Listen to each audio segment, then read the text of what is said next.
बहुत जल्द तोड़ा जाएगा रेलवे पुल का ऊपरी हिस्सा। अमरावती शहर के बीचों बीच स्थित रेलवे उड़ान पुल को पुराना जर्जर व खस्ताहाल बताते हुए सभी तरह के वाहनों की आवाजाही के साथ ही पैदल राहगीरों के आने जाने के लिए बंद कर दिया गया है। परंतु इसी उड़ान पुल के नीचे 3 जगहों से रेलगाड़ी सहित अन्य वाहनों की आवाजाही बिना दिक्कत चल रही है। ऐसे में संभावित खतरे को टालने हेतु बोगदा यानी टनल सदृश रहने वाली इन तीनों जगहों पर स्थित उड़ान पुल के ऊपरी हिस्से को तत्काल गिराया जाएगा। इस काम को तकनीकी भाषा में डी लॉन्चिंग कहा जाता है और यह काम आगामी 1 सप्ताह में शुरू हो जाएगा, जिसके लिए 1-2 दिन में रेलवे एवं सार्वजनिक लोक निर्माण विभाग के अधिकारियों द्वारा संयुक्त रूप से रेलवे उड़ान पुल सहित तीनों स्थानों का निरीक्षण किया जाएगा। इस आशय की जानकारी जिला व्यवस्थापन प्राधिकरण के प्रमुख होने के नाते जिलाधीश आशीष शेरेकर द्वारा सोमवार को दी गई। उल्लेखनीय है कि करीब 2 वर्ष पहले ही यह स्पष्ट हो गया, लगभग 60 साल पुराना हो चुका रेलवे उड़ान पुल अब आवाजाही के लिहाज से बिल्कुल भी योग्य नहीं है। तब से ही यह विषय रेलवे, सार्वजनिक लोक निर्माण, पुलिस एवं राजस्व ऐसे 4 विभागों में लगातार चर्चित था, परंतु निश्चित तौर पर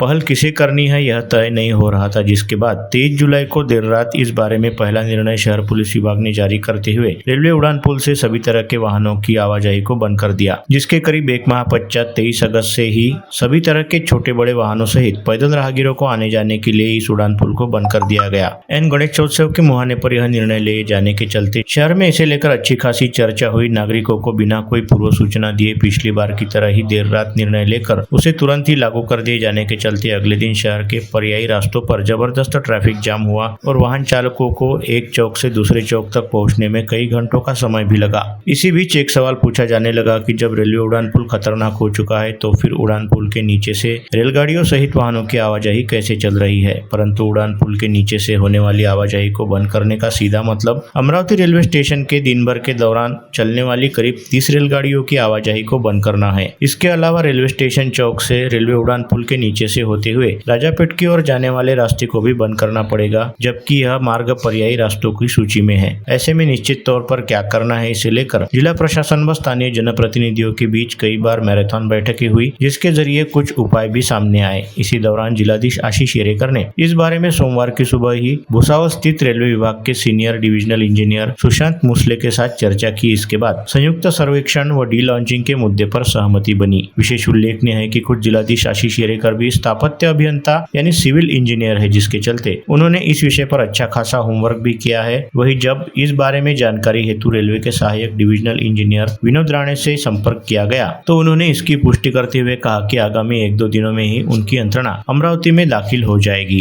डी लॉन्चिंग को लेकर तैयारी की गई नई योजना रेलवे पटरी के ऊपर स्थित रेलवे उड़ान पुल के हिस्से सहित अंबापेट व रायली प्लॉट तथा रेलवे स्टेशन चौक से राजापेट की ओर आवाजाही हेतु खाली छोड़ी गई जगहों से ऊपर स्थित उड़ान पुल के हिस्से को तोड़कर उस जगह को पूरी तरह से खुला किया जाएगा, जिसके परिणाम स्वरूप रेलवे की आवाजाही को राजापेट की ओर आगे ले जाने अथवा उसे बडनेरा या नई अमरावती रेलवे स्टेशन पर स्थलांतरित करने की नौबत नहीं आएगी। साथ ही 1-2 दिन में रेलवे विभाग के अधिकारियों अभियंताओं द्वारा अमरावती का दौरा किया जाएगा और रेलवे के अभियंता विभाग एवं सार्वजनिक लोक निर्माण विभाग को स्थानीय अभियंताओं द्वारा संयुक्त निरीक्षण करते हुए डी लॉन्चिंग के बारे में कृति कार्यक्रम तय किया जाएगा। इसके अलावा रेलवे उड़ान पुल के नीचे से रेलगाड़ियां सहित अन्य वाहनों की होने वाली आवाजाही को सुचारू रखने हेतु आवश्यक कदम उठाए जाएंगे।